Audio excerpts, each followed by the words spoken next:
uma coisa me espanta. Você conseguir louvar a Deus sentado.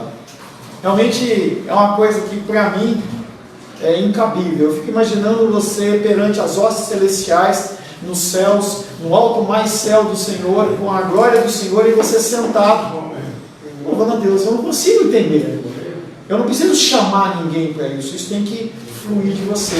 Como eu não precisei falar nada, o Alisson começou a glorificar o Senhor. Isso tem que fluir do teu coração. Tem que nascer isso dentro de você. Amém? Amém. Acorda, gigante. Acorda. Oh. Amém? Obrigado. Amém. Às vezes eu sinto saudade do povo meio pentecostal. O povo não consegue ficar parado. E você está aí sentadinho com um copo d'água na mão aí. Não foi você não, mas sentadinho aí. Parece que é estranho isso. Paz seja convosco. Amém. Quero saudar vocês com a paz do nosso Senhor Jesus Cristo. Em especial, nosso querido Nicolas. Faz tempo que a gente não o vê. Agradeço, Nicolas, pela sua presença. Repete o nome do namorado. Raísla. Com A? Raísla. E a sua filha? Sua irmã. A irmã dele? Ah, desculpa. Sua irmã? Laís. Amém. Sejam bem-vindas em nome de Jesus. Uma característica do Nicolas é que ele só namora menina bonita, né? Ele é tão bonitão assim, não, mas ele tem um charme ainda, né? Glórias a Deus. Brincadeiras à parte, é muito bom estar com você na casa do Senhor. Também é bom ver a Esther e o Benedito conseguiram vir. É importante essa comunhão. É importante que a gente possa estar sentindo a presença dos outros. A internet é uma ferramenta que tem realmente nos abençoado, mas não é o ideal. O ideal realmente é estar nos presentes. Temos tido a nossa escola dominical. Não deixe de assistir a escola dominical. Nós temos tratado de assuntos muito importantes. Muitas vezes você sofre e padece porque você quer. Entendeu? Orava hoje pelo Senhor, ao Senhor, falando: Deus, envia as vidas. Eu realmente já passei desse tempo de querer uma igreja grande porque eu quero ser honrado ou porque quero mais dinheiro. Isso já passou no meu coração. Hoje eu fico pensando, a gente traz alguns ensinos tão importantes. Hoje foi tão rico e tão precioso. Estávamos presencialmente, eu, a Minísia, a Diene e o Sebastião, e nós podemos ali estar meditando em uma série de coisas. Se você, pela internet, você não consegue fazer pergunta, é muito mais difícil. E eu sei também que há o custo da gasolina e tudo mais, mas dentro da possibilidade, se esforce. É importante a comunhão entre os irmãos. Em nosso último encontro, estivemos meditando sobre o tema Vivendo segundo o meu coração.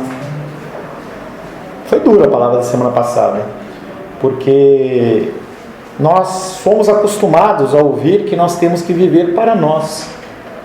Nós somos o mais importante, nós temos que olhar para nós, eu. E a palavra de Deus, ela fala algumas coisas diferentes. Para mim, uma das frases mais temerosas de ouvir no aniversário é que Deus satisfaça o desejo do seu coração. As pessoas falam isso. As pessoas falam isso. Pode até parecer bonitinho, carinhoso, mas na verdade se assemelha muito mais a uma palavra de maldição. Porque os nossos corações, eles são maus. Os nossos corações, eles são maus. Certa vez eu li um livro, uma capa pelo menos do livro, não lembro se eu cheguei a ler esse livro, mas a capa estava assim: obrigado, Deus, por não atender os desejos do meu coração. Se Deus atendesse os desejos do nosso coração, todos eles, onde nós estaríamos? Eu lembro que na década de 80 eu prestei um concurso público para auditor fiscal do Tesouro Nacional. E apesar de eu ser pastor, eu não sou burrão, tá? Porque às vezes a pessoa fala assim: o cara não teve opção, né? Tem muita gente que acha que o cara é pastor porque ele não teve outra coisa para fazer, né? Eu tenho formação, entendeu, universitária, tenho pós-graduação, tenho 2 pós-graduações, eu não sou burrão. E hoje a minha lente também está um pouquinho mais lenta, mas quando eu tinha idade do Felipe, assim, eu era rojão. E aí eu prestei aquele concurso e eu trabalhava de supervisor na Philips do Brasil. Mas numa empresa, eu tinha 23 funcionários. E eu cheguei pro meu chefe um dia e falei assim, precisa procurar um substituto para mim. Ele falou, como assim? Eu falei assim, não, eu estou prestando esse concurso, eu vou passar. Ele falou, como assim? Vamos esperar. Não, pode procurar. Ainda bem que ele não procurou. E eu fiz o concurso e eu sabia que eu tinha passado. Eu sabia as questões, eu resolvi a prova, uma prova difícil. Mas eu resolvi, eu sabia que eu tinha nota para passar. E quando eu comprei o jornal, comprei só para cortar e emoldurar. E aí eu não vi meu nome lá. E eu fiquei tremendamente frustrado. Naquele dia, Deus não concedeu o desejo do meu coração. Se Ele tivesse concedido, provavelmente eu estaria preso hoje. Porque o salário de um auditor fiscal do Tesouro Nacional, onde eu queria, que era nas fronteiras e aduana, era 30 mil de papel, fora a propina. Então era coisa de 100 mil reais por mês. Provavelmente eu estaria preso. Então, esse livro, ele tem a ver com o meu desejo, do meu coração. Do nosso coração relatado pelas músicas, aparece um desenho bonitinho, né? As pessoas gostam de fazer aquele coraçãozinho, quando a gente vê, né? Eu nunca vi, quando eu vou lá na loja da Estera da Raiane com o Felipe, aquela cesta de Dia dos Namorados, com um coração todo escanganhado, todo arrebentado, preto, sujo, não, é vermelhinho, bonitinho, redondinho, tudo certinho, mas o nosso coração não é assim. Nosso coração, ele tem defeitos. E Deus, em sua palavra, relata que o nosso coração é a fonte de todos os males. Todo o problema, toda a sua dificuldade procede do seu coração. Não adianta você querer colocar a culpa nos outros. Ouvia hoje um bêbado falando na internet, ele falava assim, você tem 3 problemas da sua vida. Vamos ver se eu lembro deles, né? O primeiro, ele falou assim, que é você reclamar de tudo. O segundo é você não agradecer por nada. E terceiro é você colocar a culpa nos outros. É exatamente o nosso coração. É a fotografia do nosso coração. Quando algo der errado, você reclama. Ou você culpa alguém. Ou você não sabe agradecer. Falamos bastante de gratidão hoje. Se você ver a Dominical, a gente teve até um tempo interativo, né? Que eu começava a perguntar, você teve água na sua torneira hoje? Você tomou café? Você vestiu? Você teve transporte? E eu comecei a falar uma série de coisas. Ninguém aqui disse que não tinha nada. Eu perguntei, Jenny, quanto custa o medicamento que você toma uma vez por mês? Ela falou, 8 mil reais. Quanto você paga? Nada. Bênção de Deus. Mas nós não sabemos agradecer. O verso que ficou da semana passada, 1 Pedro 2,8, que diz, e uma pedra de tropeço e uma rocha de ofensa. São esses os que tropeçam porque não creem na palavra, sendo desobedientes, e isto é, para o que também foram destinados. Viver segundo o meu coração é uma ofensa a Deus. Não é escondida, é uma ofensa aberta. Você declara a Deus toda a sua ira em relação a Ele, quando você vive conforme a sua vontade. O mundo vai na contramão dessa ideia e nos diz para mentirmos, roubarmos, adulterarmos, tudo em nome de uma pretensa busca de auto-justificação, felicidade, autossalvação e uma boa autoestima. Com isso nós não nos sentimos plenos e aí nós vamos para a internet e postamos fotos e fotos e fotos e fotos e fotos buscando a aprovação dos homens. Gente, se você olhar na internet e você vê alguém com muita postagem de carinha, não estou falando da Rayane não, né? Quando ela emenda... não, só estou avisando, né? Porque quando ela posta, ela vai uma na outra assim, né? Ela vai contando o relato dela assim, não é dela não, tá? Mas você vê, a pessoa posta aqui e posta lá, e é isso, é o rostinho, é o cabelinho, não sei o que, agora eu vou comer isso, agora eu vou comer um patinho de camarão, agora eu vou tomar um show, agora eu vou fazer isso. Gente, algum problema tem. A pessoa está buscando a aprovação de alguém e não é de Deus. Porque Deus, Ele rejeita esse tipo de atitude. As redes sociais, elas podem ser usadas de uma maneira proveitosa, sim, mas também é muito danosa. Pessoas que se expõem, relacionamentos, semi-nudez, há algum problema. A pessoa está querendo aprovação, não é de Deus. Viver segundo o meu coração Deus me livre. Está amarrado. Entendeu? Que Deus nos livre de vivermos o nosso próprio coração. A palavra de hoje fala sacerdócio real e povo santo. Não é porque o Nicolas está aqui que vai ser light. Abre a palavra de Deus, 1 Pedro.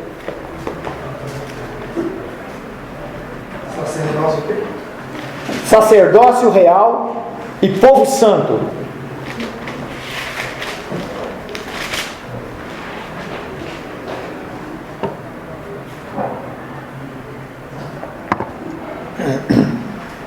Primeira Pedro,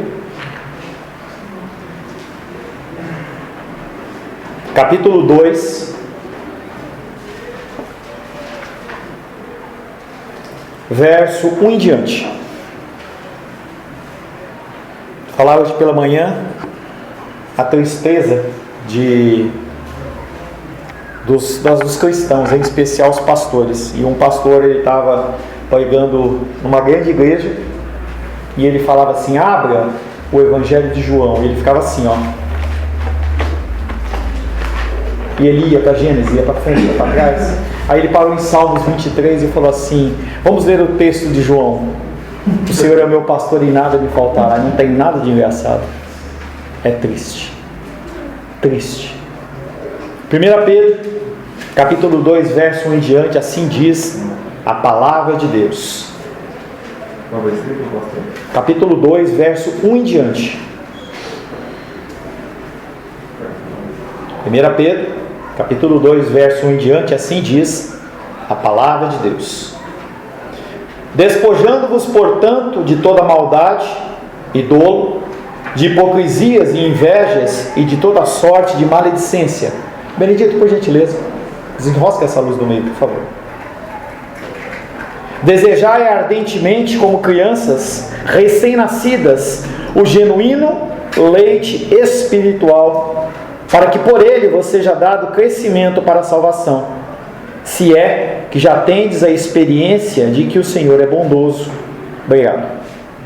Chegando-vos para ele, a pedra que vive rejeitada, sim, pelos homens, mas para com Deus eleita e preciosa. Também vós mesmos, como pedras que vivem, sois edificados casa espiritual para ser de sacerdócio santo, a fim de oferecer de sacrifícios espirituais agradáveis a Deus por intermédio de Jesus Cristo. Por isso está na Escritura: eis que ponho em Sião uma pedra angular, eleita e preciosa, e quem nela crer não será de modo nenhum envergonhado. Para vós outros, portanto, os que credes, é a preciosidade, mas para os descrentes a pedra que os construtores rejeitaram, essa veio a ser a principal pedra angular e pedra de tropeço e rocha de ofensa. São esses os que tropeçam na palavra, sendo desobedientes para o que também foram postos. Verso 9: vós, porém, sois raça eleita, sacerdócio real, nação santa, povo de propriedade exclusiva de Deus, a fim de proclamardes as virtudes daquele que vos chamou das trevas para a sua maravilhosa luz. Vós, sim, que antes não erais povo, mas agora sois povo de Deus, que não tinhas alcançado misericórdia, mas agora alcançastes misericórdia. Palavra do Senhor. Amém? Amém. Senhor Deus, lemos a Tua santa e bendita palavra. Queremos, Pai, agradecer por esse texto que foi escrito há milhares de anos atrás e chega às nossas mãos, Pai. Que o Teu Espírito Santo possa falar conosco. Peço, Pai, humildemente, que o Senhor me conceda o privilégio, Pai, de ser o locutor da Tua palavra, que eu possa proclamar com fidelidade os Teus ensinos, e assim, Pai, nós possamos crescer em estatura e graça. Oro em nome de Jesus. Amém. Sacerdócio real, povo santo, legal, né? Tem toda uma responsabilidade atrás disso. As pessoas, elas gostam de ser chamadas de sacerdócio real, de ser povo santo. Você fala assim: poxa, que legal, né? Eu sou, né? Deus me escolheu. Mas tem toda uma responsabilidade por trás disso, que ela é extremamente pesada. Emendando com a semana passada, você não tem direito a viver conforme você quer. Os seus recursos, eles não são seus recursos. O seu tempo não é seu tempo. O seu filho não é seu filho. A sua vida não é sua vida. Isso é uma mensagem que vai de encontro ao que o mundo fala. Mais uma vez.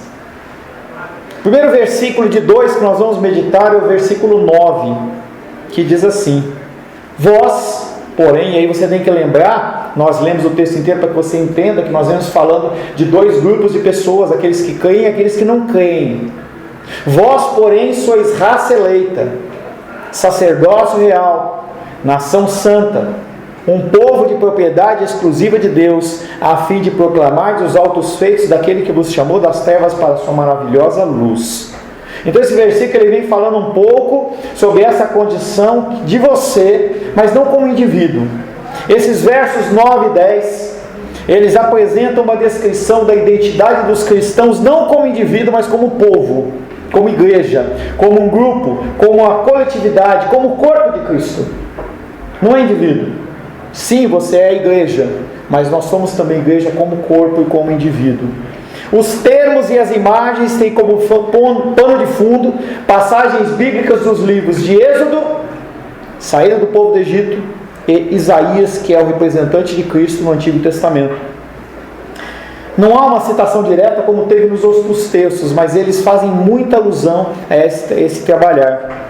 Essa caracterização dos crentes é oposta exatamente à dos não crentes. Por isso que ele começa falando: vós, porém, porque antes eram os descrentes, aqueles que não conheciam a palavra.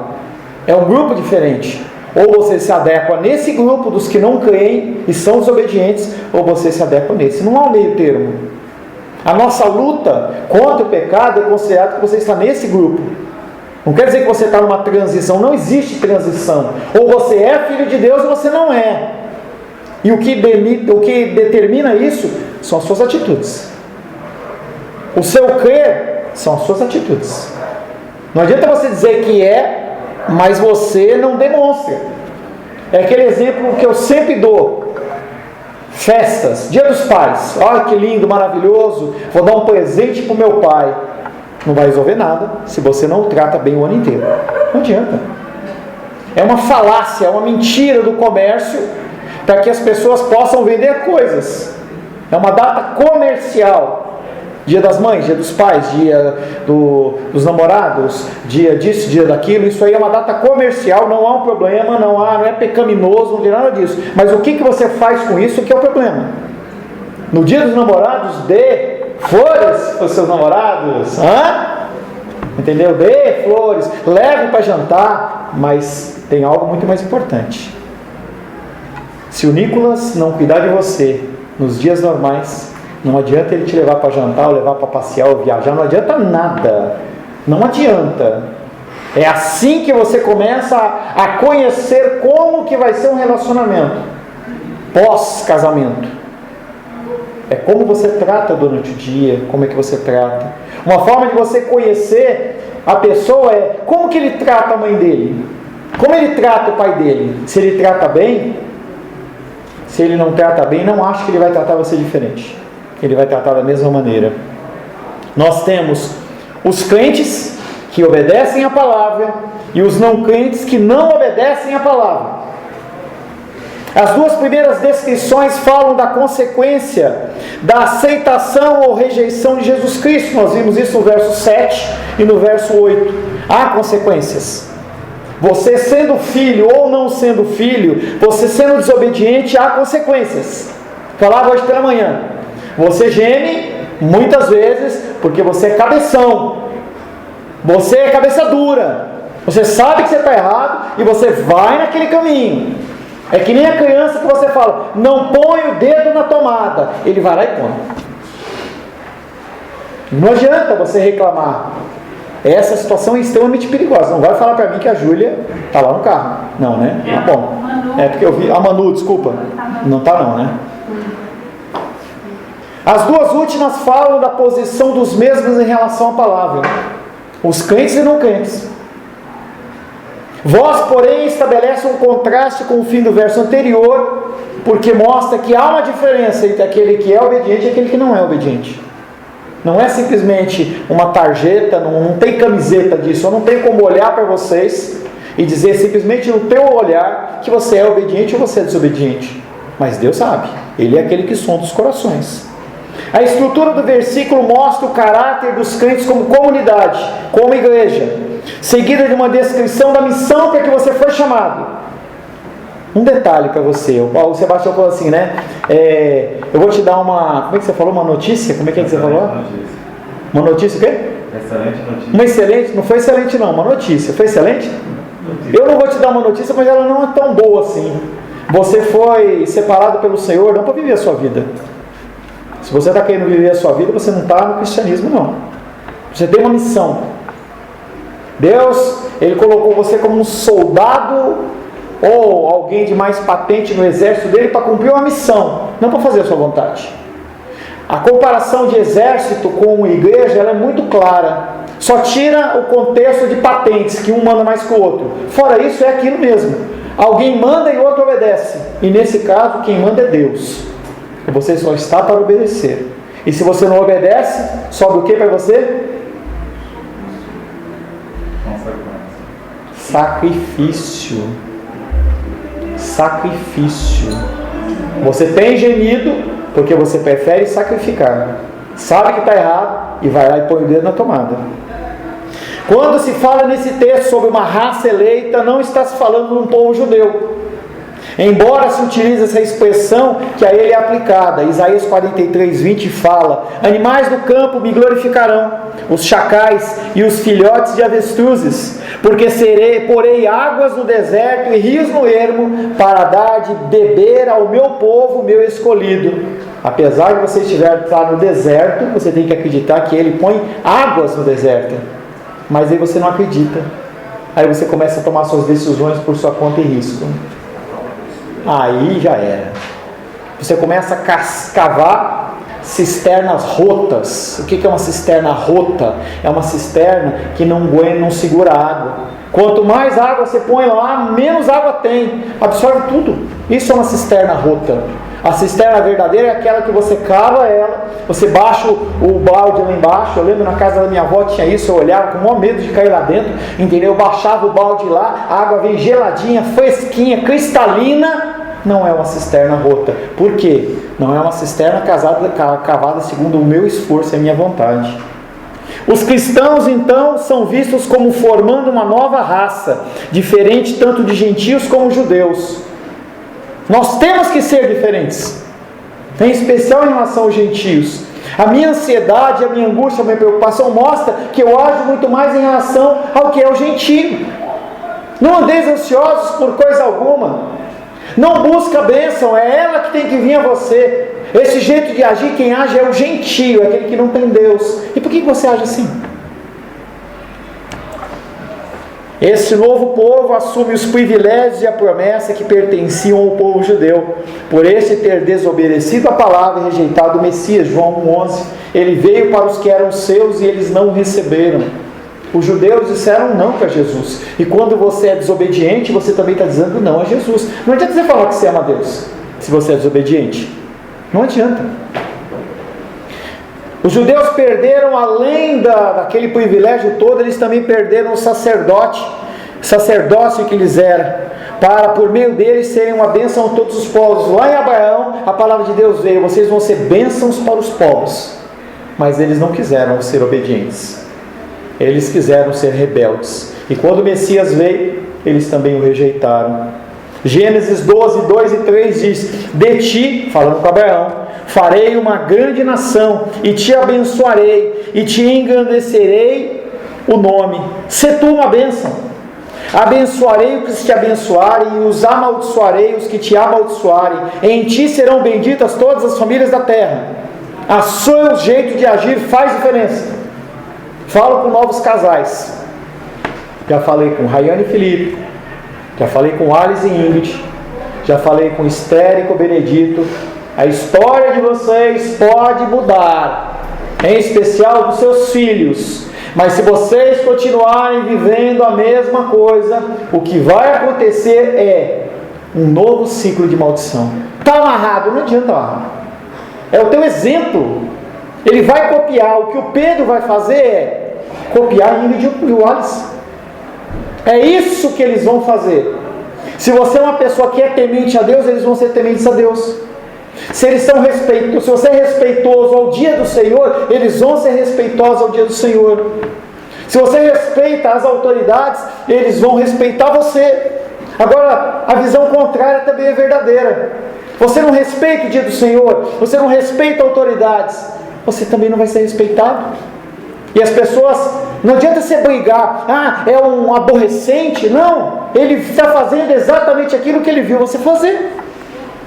Muitos de vocês são cópias fiéis das famílias que vocês vieram, mas há possibilidade de mudança, a menos que vocês queiram passar essa dor e essa dificuldade para os filhos de vocês. E isso é uma maior prova de falta de amor. Não adianta falar eu amo, não adianta. É você demonstrar para que eles aprendam. Josué fala, eu não sei vocês, mas eu e a minha casa serviremos ao Senhor. Não é uma palavra profética que ele vai impor a mão, não. Os filhos dele iam ver que ele acordava cedo, que ele cuidava da esposa, que ele orava, que ele buscava ajudar as pessoas. O exemplo que ele tinha é esse.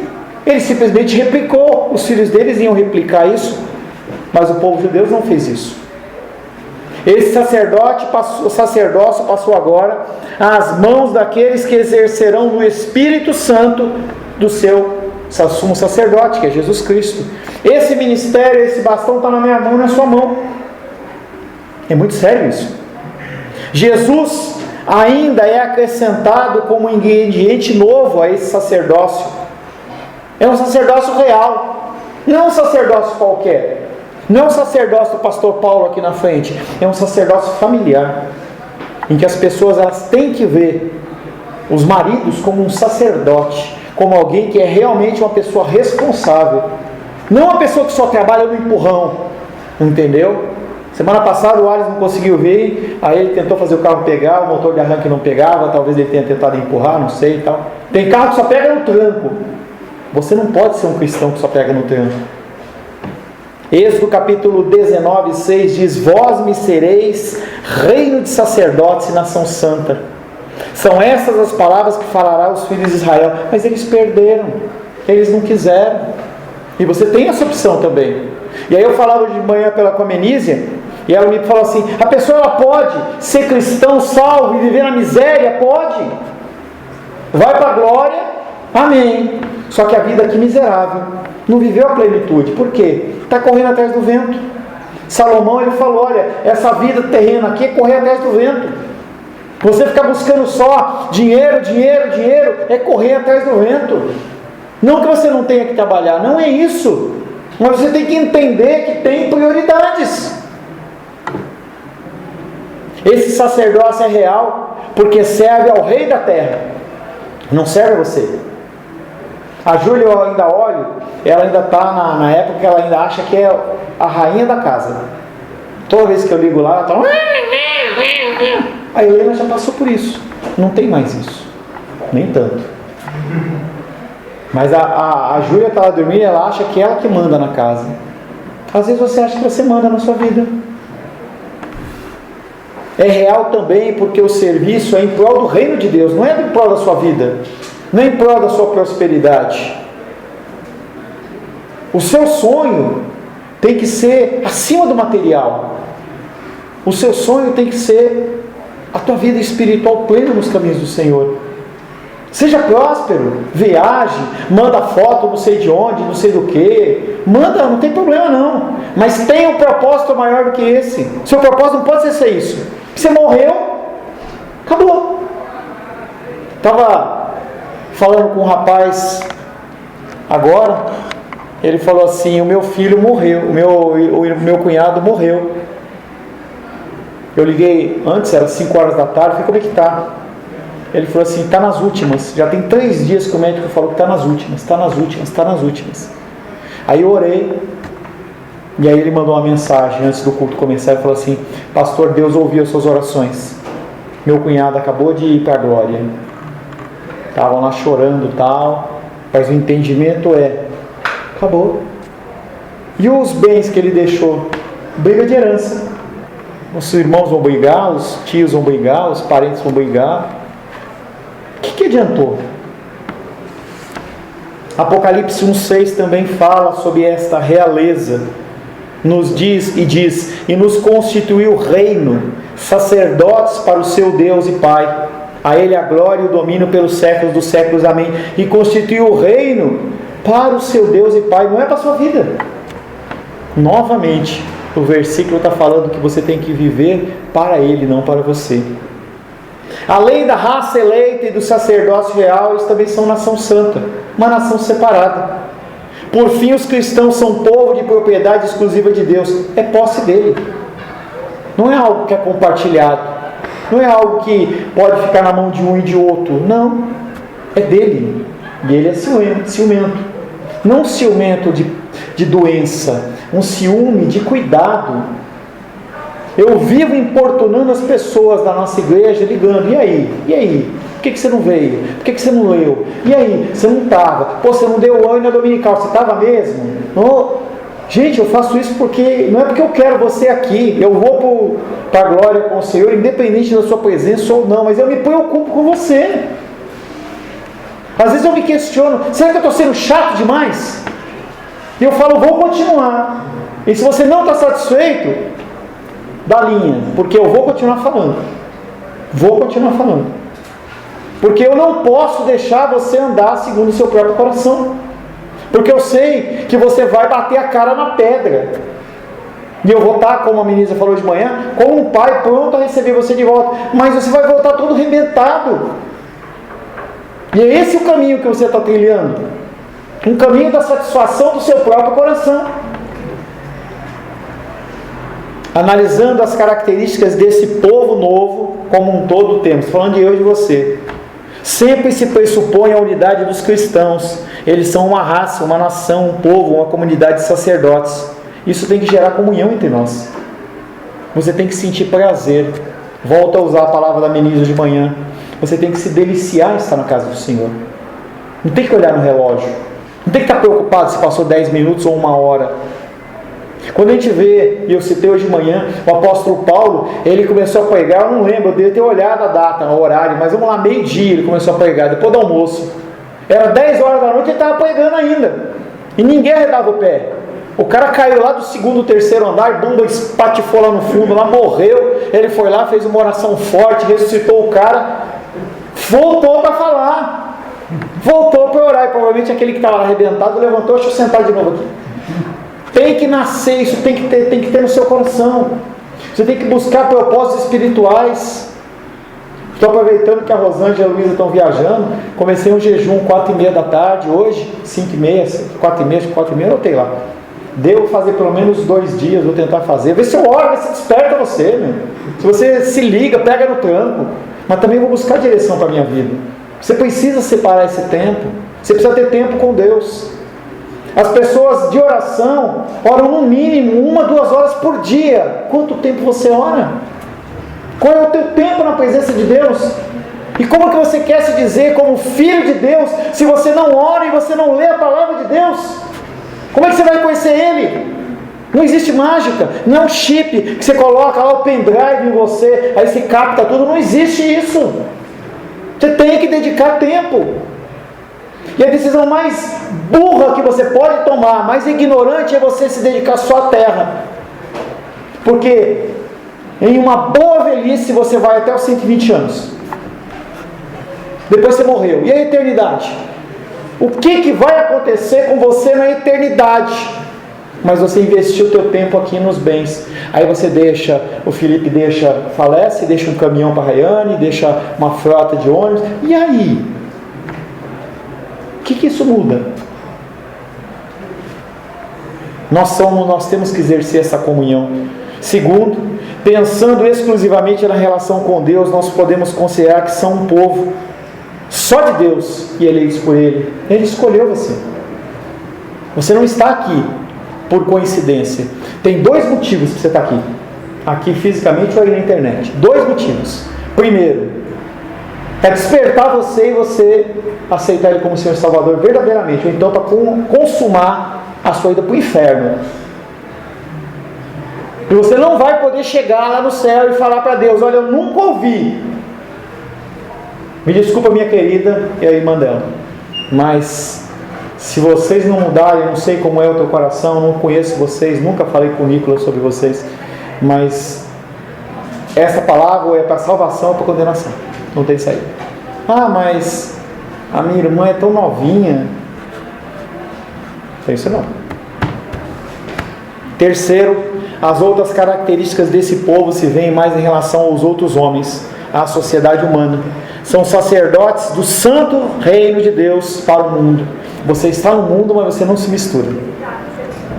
Você é como você jogar água e óleo, não mistura. Sacode. Você faz em casa isso, coloca no vidrinho água, óleo, sacode e deixa parado. Daqui a pouco você para. Você está no mundo, mas você não é do mundo. Você vive no mundo, mas você não convive com aquelas ideias, com aquelas coisas. Nós somos sal da terra. Nós somos luz do mundo. O mundo está em trevas. O que o mundo fala é sexualidade liberada, é tudo liberado. O mundo está em trevas. Relacionamento cada vez mais destruído. Eu trabalho com aconselhamento bíblico, pessoas destruídas no seu coração. Você acha que a sua vida é problema? É nada. As coisas que eu tenho ouvido são do cabelo ficar em pé. Relatos de pessoas que são violentadas de uma maneira forte. Eu não estou falando sexual só não, de todas as formas. Abuso psicológico. Pessoas, semana passada estava vendo um relatório lá, pessoas escravizadas, trabalhando 30, 40 anos dentro de uma casa sem poder pôr o nariz para fora. Perdeu infância, perdeu juventude, não tem nada de conhecimento mais, a vida já está perdida. O que uma pessoa dessa vai viver? Cada vez mais as pessoas estão nessas trevas. Como podemos notar, essa passagem está repleta de citações tiradas do Antigo Testamento. A igreja se apropria dos títulos do Novo Testamento, do povo de Deus no Antigo Testamento, entendendo-se como a sua continuação na história. As antigas promessas estão cumpridas e os que a creem nesse cumprimento tornam-se o povo de Deus. Ou você crê, ou você não crê. Ou você põe em prática, ou você não põe em prática.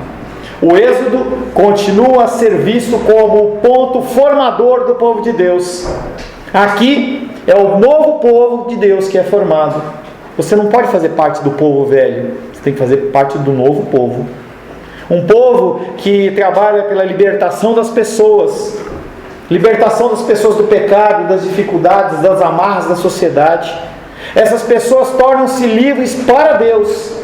Livres para o serviço e para a missão, mas continuam escravas da autoridade de Deus.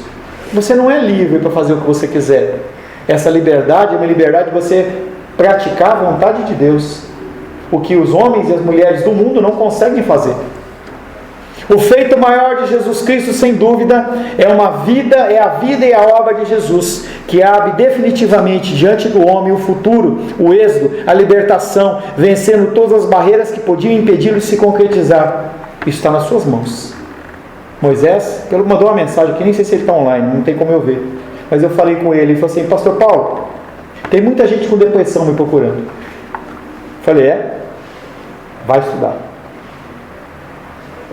E eu falei para ele assim: eu me disponho aí uma vez por mês, lá em Santa Maria, pede lá para o lugar onde você dá aula de jiu-jitsu lá, o cara lá, um horário que ninguém usa, vamos ter um tempo, 1 hora que se pôr, e depois durante a semana você vai agir.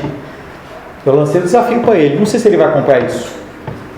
Vai ter que estudar, tem que ler, tem que orar, tem que ter uma vida longe desses furdunços, dessas baladas, dessas bagunças. Você tem que se consagrar para que as pessoas possam, e pode ser que forme uma igreja lá disso.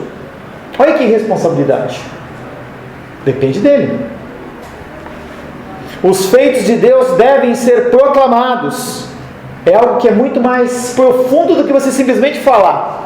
Você falou de Jesus, falei que ele é lindo, que ele é maravilhoso, vamos lá para a minha igreja. Não é isso. É mais fundo. O corte é mais fundo. As pessoas elas têm que ouvir a palavra de Deus de tal maneira que gere mudança e transformação. Não pode ser algo simplesmente que vem, ai que lindo Jesus, quem é ele? Ah, é o meu fofo. Gente, tem Deus achando que Deus ele é um fofo. O cristianismo não vem de ficar colocando cachorrinho de internet e figurinha, não. O cristianismo é algo muito mais profundo do que isso. É mortificação da sua carne. É você abrir mão da sua vontade em prol do outro. Trevas é usado num sentido designando especialmente o endurecimento religioso e moral, o obscurecimento causado pelo pecado. Seu coração era duro e ele foi mudado por um coração novo de carne. As coisas velhas se passaram e tudo se fez novo. Não quer dizer que você não peca mais, quer dizer que você está num processo de transformação. Você não volta de novo àquela prática velha. E aquele que não conhece, ele volta para o vômito, né? E nem cachorro. Vai lá, volta para o vômito. E volta para o vômito. Você não é feito para isso. Você é feito para avançar no reino de Deus. Eu olho para a nossa igreja e eu vejo que a gente podia crescer muito mais. Mas você está acomodado. Vocês estão acomodados. Vocês não querem compromisso. Dificuldade de ler a Bíblia, dificuldade de orar. Eu continuo batendo na tecla. Quarta-feira nós temos culto de oração. E você não participa. Está fazendo o quê? Qual é a coisa tão importante que você está fazendo que você não pode orar por um homem que está passando fome lá na Arábia ou alguma coisa desse tipo? Meia hora, 1 hora de oração. Será que é tempo demais para você? No conforto da sua casa. Eu não estou falando para você sair de lá e vir aqui. Da sua casa. São oportunidades de você servir a Deus. Como que Deus vai entregar o ministério na sua mão se você não consegue nem ligar a câmera do celular para você orar com um grupo de pessoas? Nós temos pessoas de São Paulo, pessoas de Cuiabá, pessoas da Bahia. E você, aqui com a gente, não consegue separar um tempo para orar. E aí as pessoas, elas continuam em trevas. Elas continuam perdidas. E se você disser que você serve a Deus e você não é obediente, você é mentiroso. Quem está falando isso não sou eu não. 1 João capítulo 1 verso 6 diz: se dissermos que temos comunhão com Ele, com Deus, e andamos nas trevas segundo a minha vontade, nós somos mentirosos e não praticamos a verdade. Nessa noite, se você é desobediente, Deus está falando, você é mentiroso. Nesse sentido, as trevas aqui contrastam com a luz. A esfera da salvação, da retidão e da presença de Deus. As pessoas têm que olhar para você e ver em você algo diferente. Se não verem nada, eles não vão mudar.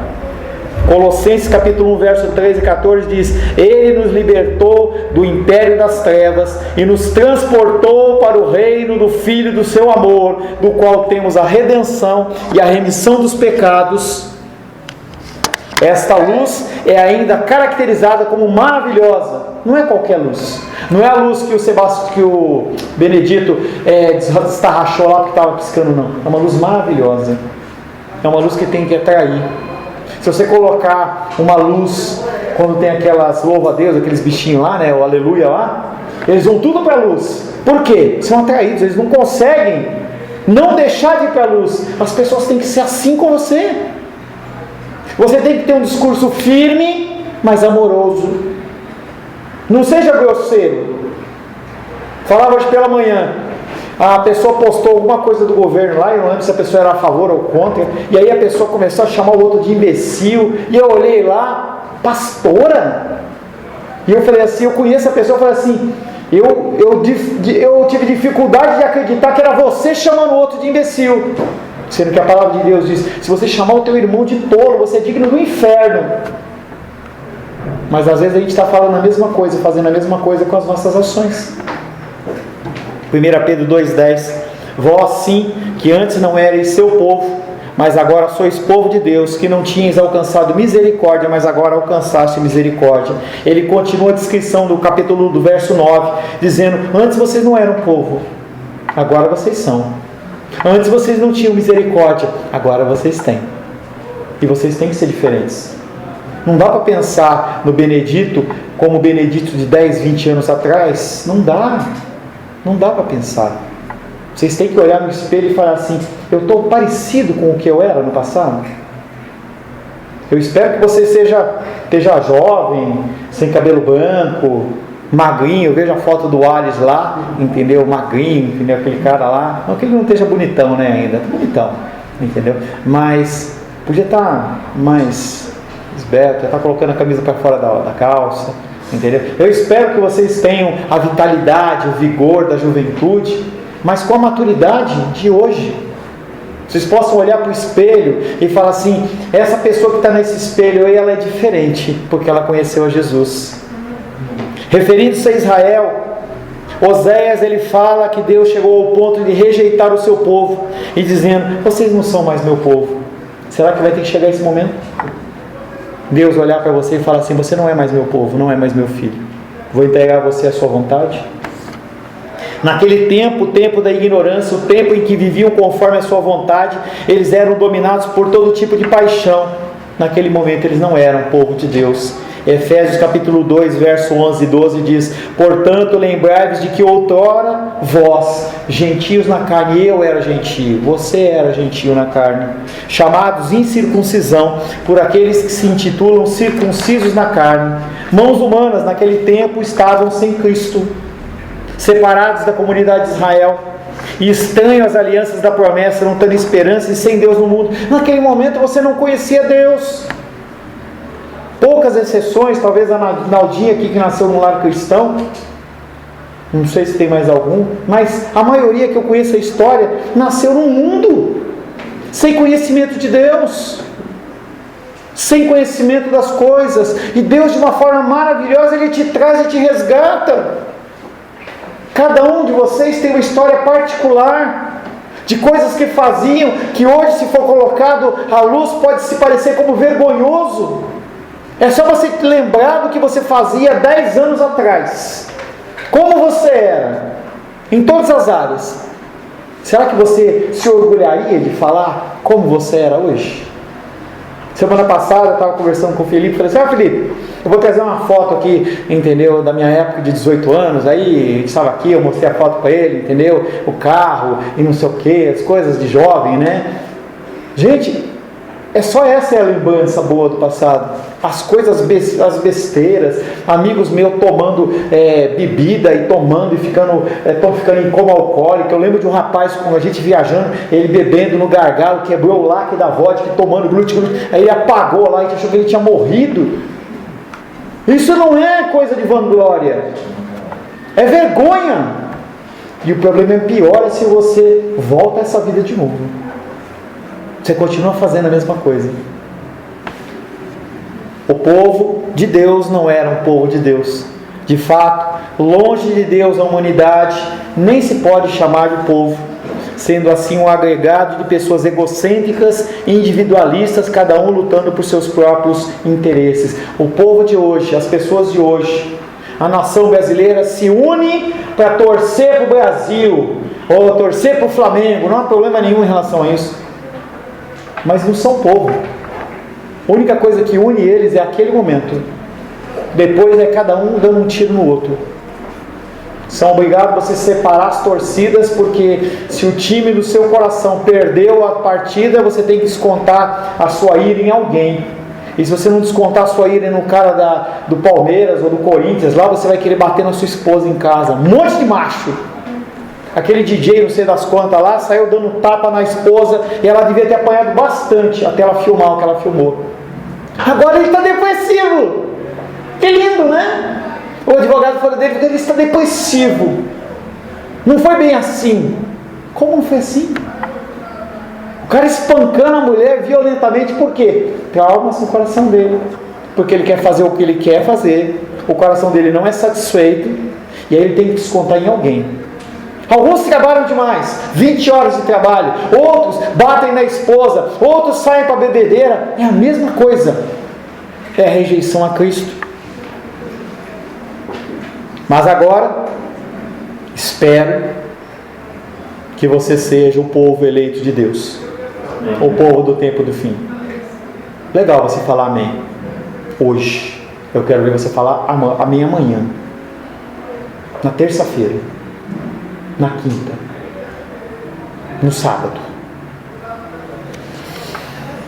Dentro dessa afirmação encerram-se todas as promessas e bênçãos anunciadas no Novo Testamento, no Antigo Testamento, que passa assim a ser um livro cristão. A Bíblia deixa de ser um livro judeu para ser um livro cristão. Com isso, os que antes não eram povo, agora se tornam povo. Somos diferentes, sim, mas temos a distintiva identidade familiar divina como a conduta apropriada por parte do povo eleito e santo de Deus. Mesmo sendo estranhos na sociedade em que vivemos, estamos unidos em fé, obediência e amor, como um lar chamado Residência do Espírito Santo. Queridos, você tem que mudar o seu comportamento. Eu separei uma oração,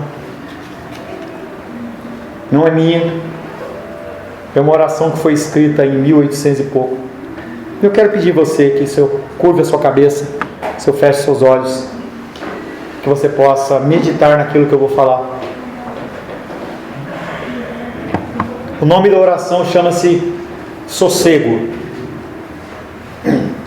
Diz assim: Pai Celestial, minha fé está em Ti, minha esperança vem de Ti, meu amor Te persegue, creio em Ti, abraço a Tua palavra, consinto com Tua vontade, descanso em Tuas promessas, confio em Tua providência. Te bendigo, porque minha consciência me prova que sou Teu. Eu não preciso de sinais e maravilhas para crer, pois a Tua palavra é, de fato, verdade. Lancei minha âncora no porto da paz, sabendo que o presente e o futuro estão em Tuas mãos. Tu és tão bom, sábio, justo, santo, que não é possível haver engano em Ti. Tu és o manancial e a fonte de toda a lei, a qual me ordenaste obedecer. Submeto-me à Tua soberania, tudo aquilo que eu sou e possuo, faz comigo o que for da Tua vontade. Em lugar das minhas reclamações e murmurações, Tu tens dado silêncio ao meu coração. Mantém-me desejoso de crescer em prontidão em, com Tuas providências, detectar todas as minhas faltas. Tem misericórdia de mim. Se peco e sou rebelde, ajuda-me a arrepender-me. Então, remove o meu pesar e dá-me alegria. Tira o pano de saco que me cobre e me adorna com beleza. Remove meus lamentos e enche a minha boca com cânticos. E quando eu estiver restaurado e descansando em Ti, que o sol brilhe em o meu coração. Em nome de Jesus. Amém. Palavra do Senhor. Agradeço a Deus pela Tua presença. Não vou pedir perdão pela palavra não, porque é exatamente o que Deus tinha para você nessa noite. Que Deus Ele possa realmente mudar o teu coração. Eu não sei o que vai acontecer hoje, eu não sei o que vai acontecer amanhã. Não sei se nós vamos voltar a nos ver, não sei se realmente Jesus está voltando literalmente e essa semana Ele vai tocar a trombeta. Se for tocar a trombeta, eu espero que você esteja entre os filhos de Deus. Amém. Mas você tem que mudar o seu comportamento. Se você não mudar o seu comportamento, não é pela sua força, mas é simplesmente a atestação do teu coração se ele está em Deus ou está na sua vontade. Amém? Senhor, em nome de Jesus, agradecemos a Ti pela escola bíblica dominical, agradecemos a Ti pelo culto noturno, Pai. Pedimos agora que o Senhor nos despeça em paz, que nós possamos voltar debaixo da Tua graça, debaixo da Tua proteção. Que o amor de Deus Pai, que a graça salvadora de Jesus Cristo, que a consolação do doce Espírito Santo seja sobre a nossa vida hoje e sempre. Amém. Vamos em paz, que o Senhor nos abençoe.